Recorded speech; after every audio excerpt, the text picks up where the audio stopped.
Welcome to Our Girl Relationships. We talk about the problems people face in their day to day lives. Let's start with the video. I feel like ever since my husband and I began dating in high school, my sister in law, Alexa, hasn't liked me. And I still, to this day, cannot figure out why. Her behavior towards me worsened when my husband and I had decided that even if I get a college degree, I'd still be a stay at home mom.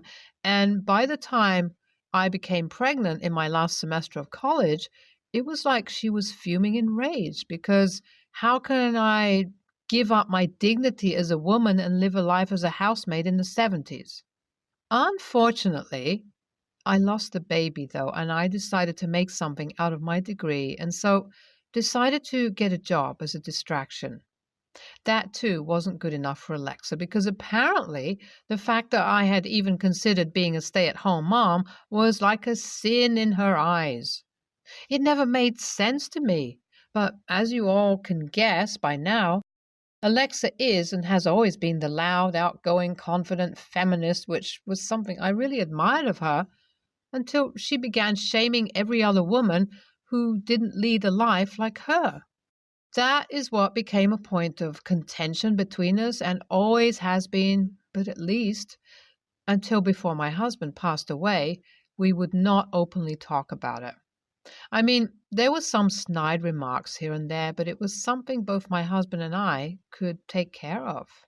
But like I said, things worsened to the max once my husband passed away during the lockdown.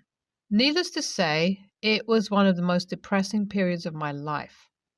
Not only my husband, but my mother in law passed away too, who was like a mother to me after my own parents passed away during my junior year of high school.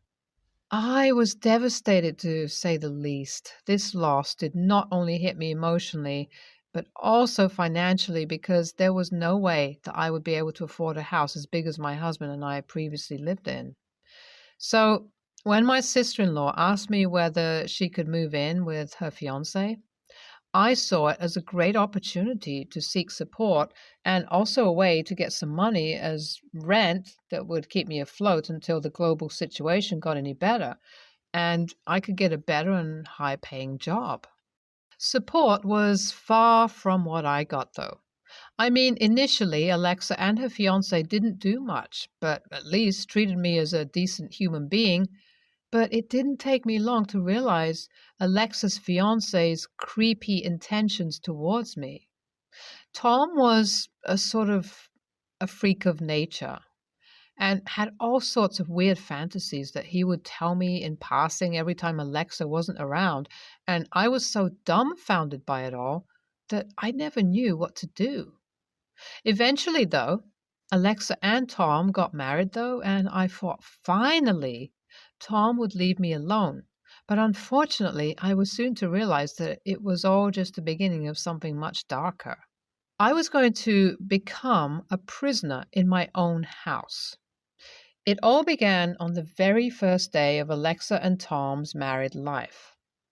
Alexa sat me down and informed me that now that her job was starting back up offline, I should quit my minimum wage loser job and stay back home to take care of Tom, who had left his job to venture into his gaming career. I was stunned.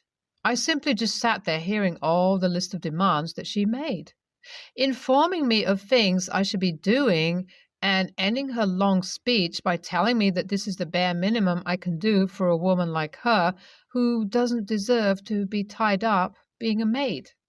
That is where it hit me. I knew I had to do something. I decided to quit my job and do as she asked me. Well, I mean, I did not leave my job only for her, but this thing was just another reason why I did it. Well, after quitting my job, I got to work and put on my best behavior. I cleaned, I cooked, and I treated Tom as decently as I possibly could, all the while cringing inside, just hoping it all would end someday. I knew all of this wasn't for me, but I just knew what was going to happen at the end of it all, and I was able to witness the glorious moment yesterday itself. It started when Alexa stomped off her room with Tom following her. I then heard her blood-curdling scream, calling out my name and informing me that apparently I had stolen her husband. I laughed at her face, telling her that it was her husband who couldn't keep his pants unzipped. I then showed her everything I had been working so hard for, all the screenshots I had collected from his devices of him chatting up with random women on apps like Discord, Snapchat, Kick, etc. I knew what was going to happen next was pretty expected from a delusional woman like Alexa, but she also said something that has become a point of confusion for me. According to her, Tom had sat her down and told her that I had changed his mind about marrying Alexa. Apparently, he wants a wife like me. I was astounded, but at the same time, I knew something like this was about to come. I just knew at that moment I couldn't let the two stay at my house anymore. Alexa was easy to kick out because she already had plans to leave, but Tom? Not so much. He kept begging me up and down to give him a chance to speak to me. He just wouldn't leave until I threatened him with cops. Tom and Alexa both are giving me grief, but about different things. It's not just the two, though, because apparently, according to the relatives, I'm a house wrecker and at complete fault for whatever happened because apparently the three of us could have coexisted happily if I wasn't a whore. Even my cousin, who has come over to live with me for a while, says that I was extra for being nice to Tom because he clearly had a crush on me. Now I'm confused overall. What should I do here? AITA? I was approached by one of my husband's cousins today who wanted to talk and know about the full extent of the situation. Now, one thing you guys would want to know about this cousin is that she is a stay-at-home wife who sells jewelry on Etsy. Needless to say, this is something Alexa hates from the bottom of her heart. Let's call her Evita for the sake of this post. Evita, much like me, has gone through tremendous bullying from Alexa for her lifestyle choices, and this is one of the reasons why we always bonded well together. So much so that I see her more of my sister-in-law than I ever saw Alexa. Well, Evita reached out to me and told me that all of my husband's relatives have started twisting and turning the already over-exaggerated situation that Alexa has been spreading. Apparently, Alexa never told anyone the fact that it was Tom who initiated a divorce. It was Tom who had been cheating on her, and finally, it was Tom who had been flirting with me. According to Alexa, it's all on me. I lured Tom because I'm a woman with a 70s mindset, and so I obviously need a man to take care of me. This all is maddening, to say the least, because I don't think I want to keep defending myself to get some validation from my husband's relatives, who clearly don't think I'm a person capable of doing something like that. I just thanked Evita and told her everything that actually happened, going as far as sending some of the screenshots of texts Tom sent to me. I'm really not sure what is going to come of it and wouldn't really even be surprised if anything doesn't. I was honestly on the verge of deactivating my social media for a while, honestly. I'm still planning to do that, but for some reason, with all the text that Tom sent me on Instagram from one of the new accounts he made, has left an eerie feeling inside of me. In his message, he talked about how my treatment towards him and my husband made him realize how much of a shitty relationship he was in with Alexa. This feeling had just intensified after I quit my job and apparently treated him like a normal human being, which is something Alexa never did, because all she would do was berate him for being a man. I didn't doubt all of this for a second because hearing all the details, which I probably didn't need, I just knew those were things Alexa would do. This isn't me feeling empathy for Tom, though. I still firmly believe that he is a piece of scum for going through with the wedding with Alexa, hitting on me constantly, and cheating on Alexa. One thing that I am finding myself questioning is What if Tom was a victim of Alexa, just as I was at one point? What do you guys think? After giving everything a long thought and being off of Reddit for a couple of weeks, I have realized that sticking around to get the validation that I wasn't wrong from my husband's relatives is not worth it. Alexa has always been the super successful, talented, brilliant child to all of them, and the fact that all of them only see her losing a brother, a mother, and a relationship, but nothing on my end, tells a lot to me. Sometimes I wish so badly that my mother in law or my husband was still here to give me a warm hug of comfort. The show must go on, though, with or without them, because the world hasn't stopped rotating just because they're not around. I think I, too, need to get moving with the world. Moving as fast as it is, I have decided to start looking for a job and move to another city where all my college friends live. I have also decided to sell the house my husband and I used to live in and put the money in savings to be able to buy a modest house for myself eventually. Lastly, I want to thank you all for your amazing support and advice. It truly means the world to me. NTA, what is up with the sister-in-law? She sounds like a narcissist who just wants to control the people around her. What OP did was extremely extra, but honestly, one day or the other, Alexa would have to face a situation like that because no one would want to stick with a partner as dominating and toxic as she sounds. NTA. Tom and Alexa both sound like they need professional help, like immediately. The two seem like a couple who only got married for the funsies when they had a lot more to fix before they even considered marriage as an option.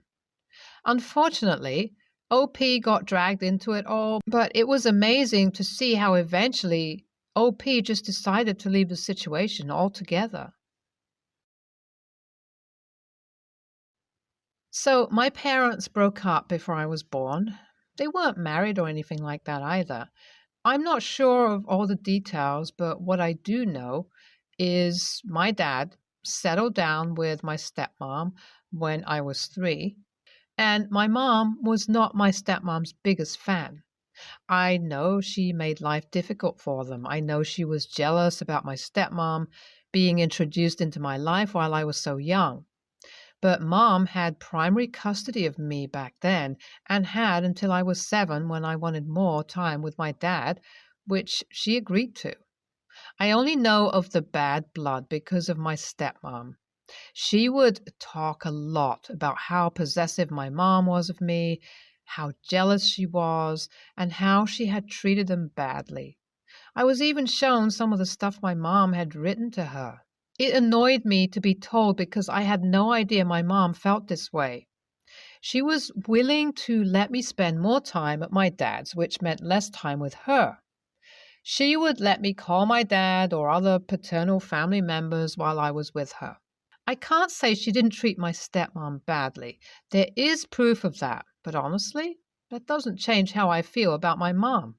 I did choose to live with her full time again when I was 9 because I hated being around my stepmom's constant need to bring up stuff to me. She tried to use me as a go-between, and Dad wasn't great about stopping her. I'm a senior in high school right now, and my dad and stepmom keep talking about how I'll be graduating in May of next year and how excited they are. I'm actually going to be graduating older than I should have because I got really sick in 2018, 2019, and had to repeat. It was tough, which makes their talk even worse. My stepmom has told me how she doesn't feel comfortable with my mom being there after everything, and that she thinks I should be at a point where I help to protect them from someone who has caused so much heartache. I told her my mom would be there because I love my mom and want her to watch me graduate. Stepmom told me I needed to look at the bigger picture. I told her I didn't care what my mom had done to her, that she was still my mom and I still loved her. She told me I would make the day very difficult for her and that as my parent, she would hope I would want to make it easy for her. I told her she didn't have to come if she expected to be treated as the most important person there. She wasn't able to talk, and I continued by telling her that I would never pick her over my mom and that she needed to learn to accept that. She told me to get out of her face. My dad was pretty pissy about the whole thing, too. AITA? Also, because I know it will be brought up, I talked to a couple of other people who confirmed that my mom has always hated my stepmom and did make life difficult for them. These are people my mom is close to.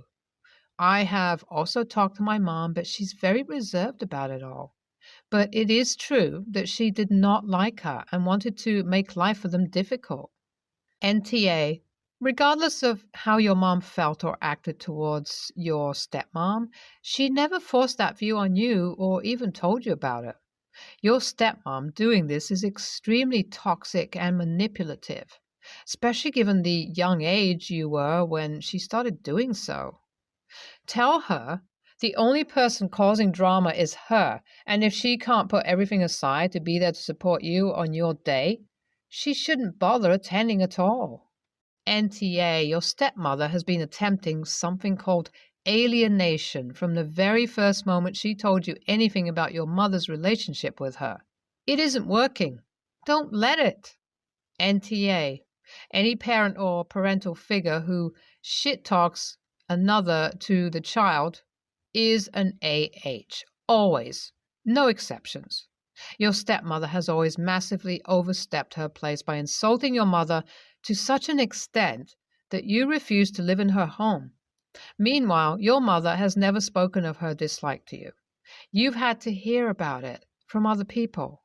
That is good parenting. Focus on the people who want to benefit you, not expect you to benefit them. You are the child in this situation. It is never your job to make life easier for your parents and their partners. Graduation is a big deal, and if people aren't going to celebrate you, they don't get to be a part of your day. I'm getting married in 1 year. My best friend, Carly, 10 months. I've always wanted to have a wedding dress made by a special stylist, and she has a few options on the website for a dress. I found a dress that I think is wonderful. I sent a picture to Carly saying this would be my dress. She agreed that it was wonderful and was supportive. Carly was looking for a wedding dress, but she hasn't found one that she likes or looks good on her body. And that was stressing her a lot. So I talked about this stylist and sent her the website saying that there are several options, or even asking for a new one to be made. The difference between this stylist is that the dresses were made for all body types. One fact to add, I am what people consider thin, and Carly has a chubby body. I sent the site 3 weeks ago. On Monday, she called me saying, paraphrased. So I took a look at the website and all the dresses are wonderful, but the dress, X, the one I chose, caught my eye and I can't imagine myself wearing anything else besides him. Even when you sent it to me, it caught my attention. Wouldn't you consider choosing another one from the site? Me. Look, I understand that the dress is ideal for you, but just as you thought it was beautiful, I also thought it was, and I don't want to choose another one. If it's ideal for you, choose this one. I honestly don't care to have the same dress as yours. Her. I know, but I would like it to be something kind of unique, and you can find different dresses besides this one because you have several options for your body. Unlike me, you have more time than me to choose another dress, and I need to finish choosing by XX. Close date. Me. Look, it wouldn't be that unique because this dress has been chosen by several other women, and no, I'm not willing to change it after all. I chose it first, and you wouldn't know about this dress if it weren't for me. She started to pressure me, telling me to reconsider and take into account her difficulty finding an ideal dress, and that she finally found the ideal that the stylist can make for her body, and that I was acting selfishly and should be more understanding, helpful. being MOH. She's not mine. In fact, I don't have one by choice. It got to the point where her mother, fiance, and family are pressuring me to change, and even though I said I won't change my decision, they continued, and I had to block them all. AITA? I have more time to choose. NTA? This is not a friend. No real friend would expect you, having chosen your dress, to switch because she literally took your idea. It wouldn't matter if it was 2 months between your weddings or 2 years. You chose already. I'm sorry to say this, but your friendship isn't going to last even if you change dresses. Your friend is selfish and not looking out for you. Tell her you are not changing and do not respond to any communication that refers to the dress. NTA. You are entitled to have the wedding dress that you want for yourself, which you found and bought first. You helped her with the stylist and told her you wouldn't mind if she wore the same dress.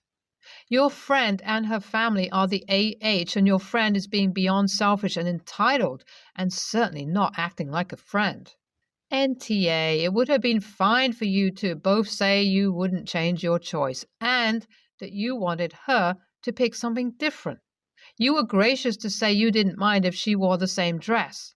It is very rude of her to persist in pressuring you to change, and involving her family and fiancé is simply ridiculous.